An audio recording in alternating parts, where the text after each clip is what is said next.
من أنا من أنا من أنا لولاكم كيفما حبكم كيفما أهواكم من أنا من أنا من أنا لولاكم كيفما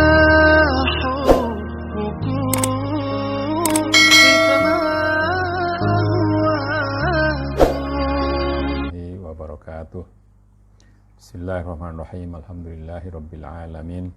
Wassalatu wassalamu ala asyrafil anbiya'i wal mursalin sayyidina Muhammadin wa ala alihi wa sahabatihi ajma'in. Saudara, sebagaimana biasa, marilah kita baca suratul Fatihah untuk pengarang kitab Faidur Rahman, yaitu Kiai Soleh Darat. Lahul Fatihah. A'udzu billahi minasyaitonir rajim. Bismillahirrahmanirrahim. Alhamdulillahirabbil alamin. Arrahmanir rahim. Maliki yaumiddin. Iyyaka na'budu wa iyyaka nasta'in. Ihdinas siratal mustaqim. Siratal ladzina an'amta 'alaihim ghairil maghdubi 'alaihim waladdallin. Amin. Saudara, kemarin terakhir kita membaca penjelasan tentang surat Al-Baqarah dan Alif Lam Mim. Pengertian Alif Lam Mim. Nah, sekarang dilanjutkan dengan ayat berikutnya, yaitu dzalikal kitabul la raiba fih. Utawi mengkono Alif Lam Mim iku kitab kang ora ana padha mamang sekabehane wong kang duweni akal. Jadi kitab atau yang dimulai dengan Alif Lam Mim itu adalah kitab yang tidak diragukan oleh orang yang punya akal gitu. Setuhune iki kitab kang den waca Muhammad iku kitab saking Allah Subhanahu wa taala, ora saking gaweane Muhammad dhewe, krana sira kabeh ora ana bisa niru ing iki kitab. Jadi kitab yang dibaca oleh Nabi Muhammad ini atau itu adalah dari Allah karena dan bukan buatan Muhammad, karena kalian tidak dapat menirunya. Utawi iki kitab kang den waca Muhammad iku ora ana padha mamang manusa kabeh kang padha duweni akal sampurna. Ini diulang lagi bahwa kitab ini adalah tidak diragukan oleh orang yang punya akal sempurna. Kalau tadi di awal dikatakan yang tidak punya akal, di sini yang tidak punya akal sempurna. Itu tidak meragukan. Yang punya akal sempurna itu tidak meragukan. Tuhune iki kitab saking Allah Subhanahu wa taala, ora saking gaweane Muhammad dewi. Kitab ini dari Allah, bukan dari buatan Muhammad sallallahu alaihi wasallam sendiri. Utawi maknane loro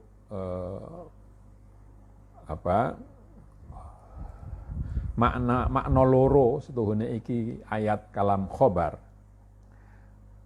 Nah, adapun makna yang dua tadi, bahwa kitab itu tidak mengandung keraguan dan bahwa itu bukan buatan Muhammad, itu adalah kalam khobar. Ya, di dalam bahasa Arab ada istilah ini ya dalam ilmu balaghah. Jadi kalam atau kalimat itu terdiri dari dua, yaitu ada kalam khobar atau mungkin dalam bahasa kita ya pernyataan atau statement, dan kalam insya. Kalau khobar itu menyatakan sesuatu yang sudah terjadi atau yang ada atau realitas, menyatakan realitas, itu kalam khobar. Tapi ada kalam insya. Kalam insya itu meminta atau meramalkan sesuatu yang belum terjadi, yang akan terjadi, permintaan, doa, perintah, itu namanya kalam insya. Ya. Jadi ada kalam insya, ada kalam khobar. Jadi di sini kalau tadi alif lam mim dzalikal kitabu la raiba fih, itu dibaca sebagai kalam khobar, maka maknanya adalah demikian, yakni aweh weruh subhanahu wa ta'ala setuhune manusia kabeh ora ono podo mamang yen setuhune iki kitab Quran iku saking Allah subhanahu wa ta'ala ora saking Muhammad dewi. Jadi kalau dibaca sebagai kalam khobar, pernyataan mengenai sesuatu yang sudah ada, yang sudah terjadi, maka itu artinya adalah bahwa manusia tidak meragukan lagi bahwa Al-Quran itu dari Allah dan tidak dari Muhammad sendiri. Anapun anane musyrikin utawa Yahudi utawa Nasrani ora podo ngandel, balik podo mamang, mongko iku ora den wilang-wilang karena dudu insan sempurna ngakale. Adapun ada orang musyrik, orang Yahudi, orang Nasrani tidak percaya, bahkan meragukan bahwa itu dari Allah, maka itu tidak direken, tidak dianggap gitu ya, tidak menjadi pertimbangan. Kenapa? Karena mereka itu dianggap tidak sempurna akalnya, tidak bisa berpikir secara jernih, mungkin begitu. Utawi setuhune iki ayat kalam insya maknane nahi, tegese ojo ono podo mamang sira kabeh setuhune iki kitab kang den waca Muhammad iku saking Allah subhanahu wa ta'ala. Nah kalau dibaca sebagai kalam insya, tadi kalam insya itu sesuatu yang belum terjadi, maka maknanya adalah makna larangan, ya, yakni bahwa kalian jangan ragu-ragu bahwa kitab ini yang dibaca Muhammad adalah dari Allah Subhanahu wa ta'ala. Jadi kata jangan ragu-ragu itu berarti bukan khobar ya. Itu sesuatu yang insya yang belum terjadi. Angentiko ahlil batin utawi mengkono-mengkono kitab iku perjanjen ono ing dalem alamul mithaq wal uhud, ing dalem dina alastu birabbikum qalu bala. Para ahli batin, ya, ini kitab Faidur Rahman ini banyak berbicara tentang ahli batin, ya. Para ahli batin ngendika berkata bahwa kitab itu adalah perjanjian di dalam alamul mithaq wal uhud, di dalam hari perjanjian, yaitu ketika manusia, dalam Al-Quran dikatakan ketika manusia belum turun ke bumi itu diadakan perjanjian. Alastu birabbikum, bukankah Allah berfirman kepada semua anak Adam, bukankah aku Tuhan kalian? Maka semua menjawab, bala, ya, Tuhan adalah Tuhan kami. Den janjeni ing atase anetepi tauhid fi rububiyah lan anetepi ubudiyah ing dalam ibadah. Janji itu apa? Janji itu berupa untuk menetapi, untuk untuk bersungguh-sungguh di dalam menauhidkan kerububiyah, ketuhanan Allah, dan menetapkan kehambaan manusia di dalam ibadah. Iku ora ono podo mamang malih tuhune iku perjanjian, iku hak. Jadi tidak diragukan bahwa perjanjian itu adalah perjanjian, adalah benar-benar terjadi. Qala ta'ala alam ahad ilaikum ya bani adama alla ta'budu syaitan innahu lakum aduwwum mubin wa anibuduni hadza siratum mustaqim. Di dalam surat Yasin itu dikatakan, bukankah aku, kata Allah, telah berjanji kepadamu wahai anak Adam agar kalian tidak menyembah setan. Sesungguhnya setan itu adalah musuh yang jelas. Dan agar kalian menyembahku, ini adalah jalan yang lurus. Jadi, Quran atau kitab itu adalah perjanjian. Dengan dua hal tadi itu, tidak menyembah, jadi menuhankan ketuhanan Allah dan menyadari kehambaan manusia itu. Summa qala, kemudian dikatakan hudal lil muttaqin. Ya. Utawi mengkono-mengkono kitab iku dadi sabab anutuhaken marang wong kang bakal dadi muttaqin ing fi ilmillah. Jadi hudalil muttaqin itu petunjuk sebagai petunjuk bagi orang bertakwa. Maknanya adalah bahwa kitab itu menjadi sebab menunjukkan orang yang akan menjadi muttaqin di dalam pengetahuan Allah, ya atau muttaqin bagi Allah. Lalu dikatakan utawi maknane muttaqin iku ana 3 werna. Sedangkan makna muttaqin itu ada 3 macam. Suwiji muttaqin makna ngedoi syirik lan ngedoi dosa kang dadi sebab langgeng ing dalam neraka. Qala ta'ala walzamahum kalimatat taqwa. Yang pertama adalah makna muttaqin itu orang-orang yang menjauhi syirik, menyekutukan Tuhan, menjauhi dosa yang menjadi sebab abadi di dalam neraka. Allah berfirman, dan kami tetapkan, kami wajibkan bagi mereka kata takwa, ya, atau prinsip takwa. Lan kapindhone maknane muttaqin iku ngedoi maksiat kabeh lan ngelakoni taat kabeh zahiran wa batinan. Muttaqin pengertian yang kedua adalah menjauhi orang-orang yang menjauhi maksiat semuanya dan menjalankan kepatuhan, ketaatan kepada Allah baik zahir maupun batin.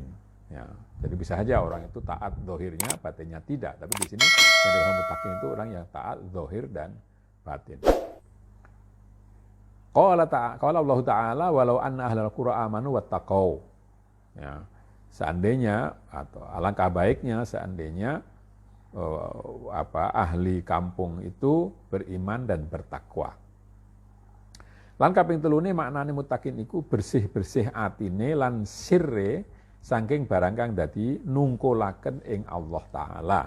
Lan iya ikulah takwa kang hakiki. Sedangkan pengertian yang ketiga, takwa itu artinya adalah orang-orang yang muttaqin itu adalah orang-orang yang membersihkan hatinya, membersihkan, ya, tidak hanya sekali, atau yang selalu berusaha membersihkan hatinya dan sirnya. Kalau hati kemarin sudah disebut itu yang jadi ada hati, ada sir yang lebih dalam lagi dari hati, dari hal yang membuatnya lupa dari Allah atau menyibukkannya dari Allah. Dan inilah takwa yang hakiki atau muttaqin yang hakiki. Jadi kalau yang pertama tadi muttaqin itu hanya menjauhi syirik dan dosa, ya, sehingga tidak masuk neraka. Jadi itu sifatnya mungkin lebih fisik mungkin begitu. Yang kedua, muttaqin itu artinya menjauhi maksiat dan melaksanakan taat zahiran dan batinan, baik lahir maupun batin. Itu tingkatan yang kedua. Lalu yang ketiga ini, muttaqin itu artinya membersihkan hati sehingga tidak tidak memandang, tidak memperhatikan kecuali Allah. Jadi membersihkan hati dari semua yang membuat kita lupa kepada Allah. Apakah itu harta benda, jabatan, atau keinginan-keinginan, atau yang lainnya. Ya. Utawi iki ayat manggone marang 3 perkara kabeh. Sedangkan ayat ini itu menjelaskan ketiga persoalan itu. Tegese setuhune iki kitab dadi sabab nuduhaken marang manusa kabeh bisa ngedoi syirik lan ngedoi maksiat lan ngelakoni perintah lan bisa tinggal masyallahi jukung marang Allah yen iku manusa fil azal kepasti bakal dadi saadah. Ya, tadi kan dikatakan 3 ya. Jadi yang pertama kitab ini menjadi sebab yang menunjukkan kepada manusia semua agar dia bisa menjauhi syirik, menjauhi maksiat dan menjalankan perintah serta bisa meninggalkan yang selain Allah. Ya. Jukung marang Allah jadi semata-mata hanya karena hanya Allah. Kalau manusia itu memang ditakdirkan atau sudah ditentukan akan menjadi orang yang bahagia. Qala ta'ala fadzakir bil Qur'ani may yakhafu wa'id fa inna dzikra tanfa'ul mu'minin. Allah berfirman, ingatkanlah dengan Quran orang yang takut kepada janjiku. Jadi orang yang sudah takut diingatkan dengan Quran. Fa inna, sesungguhnya peringatan itu akan bermanfaat bagi orang yang beriman. Kalau tidak beriman ya apa manfaatnya? Tidak ada karena dia tidak beriman. Moko kang awal takwa awam kang kapindune takwa akhos kaping telu takwane akhosul khawas. Jadi itulah seperti yang sering kita dengar dari Al-Ghazali, ada tentang puasa, ada puasa awam, puasa akhos, ada puasa akhosul akhos. Ini takwa juga begitu. Jadi takwa awam yang menjauhi syirik dan menjalankan taat, lalu takwa akhos ya, yaitu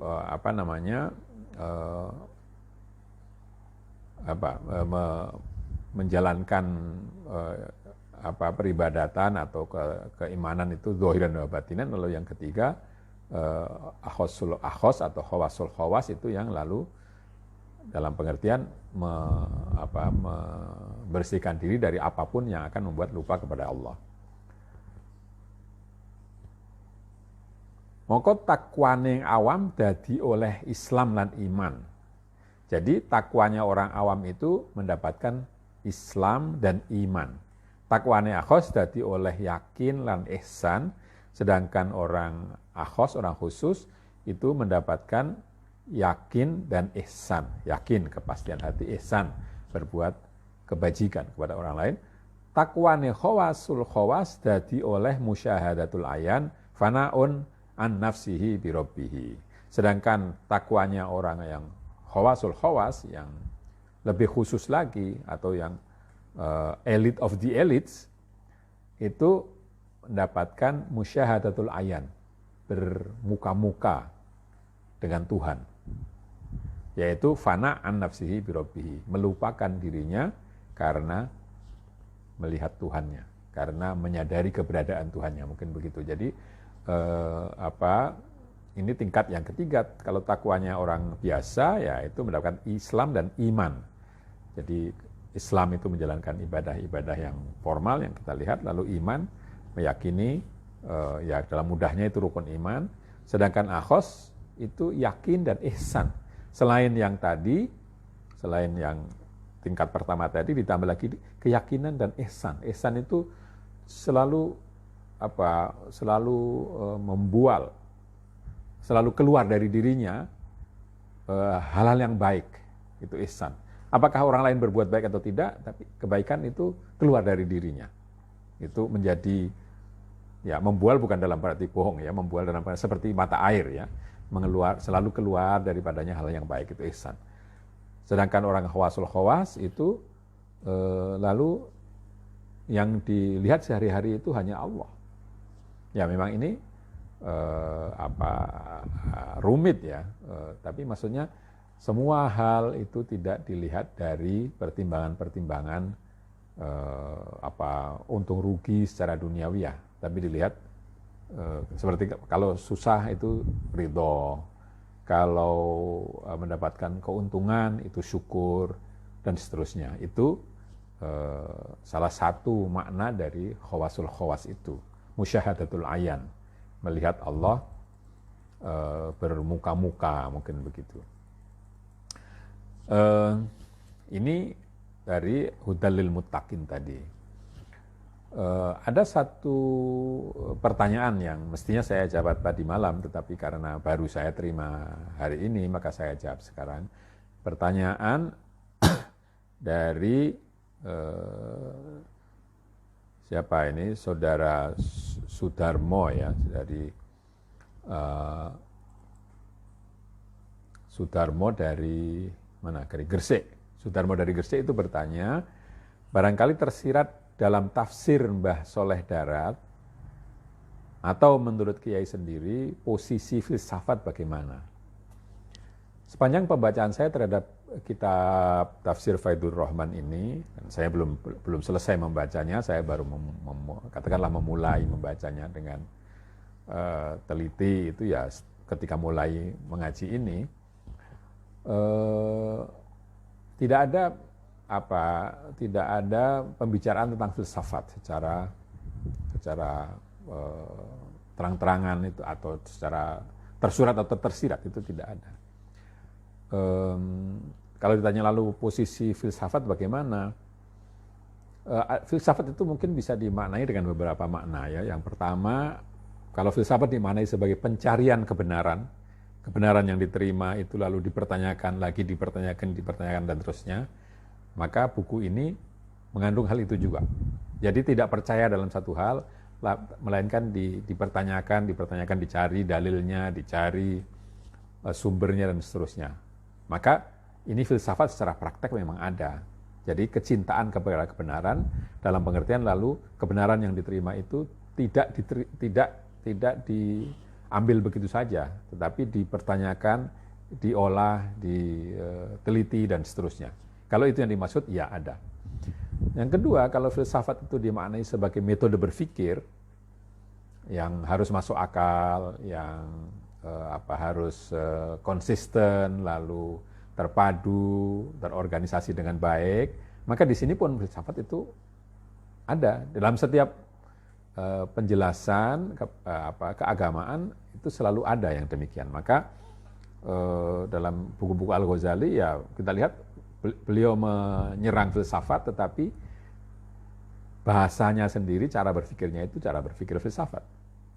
Nah, yang ketiga, yang ini ditolak oleh para ulama Ahlus Sunnah, adalah filsafat yang berusaha menjelaskan prinsip-prinsip atau poin-poin di dalam agama ini dengan pemikiran yang terutama berasal dari tradisi pemikiran Yunani. Nah, ini yang ditolak. Ya, yang begini ya, misalnya menjelaskan bahwa alam semesta ini berasal dari faid Allah, dari dari limpahan, mungkin begitu ya, dari limpahan Allah.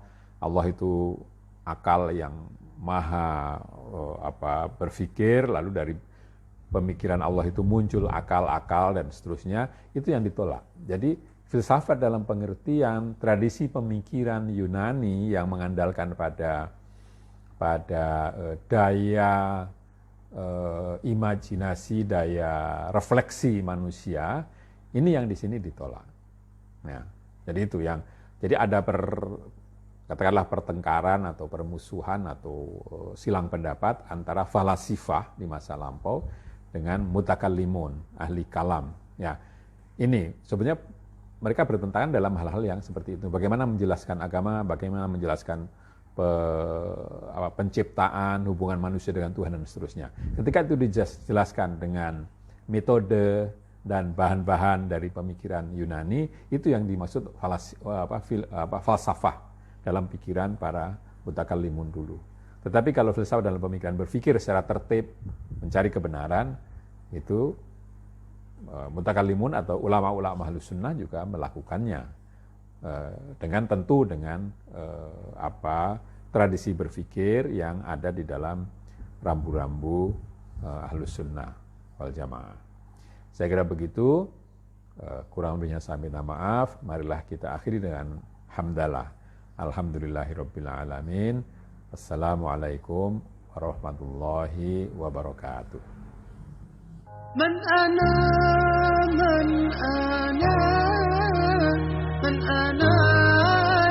لولاكم كيفما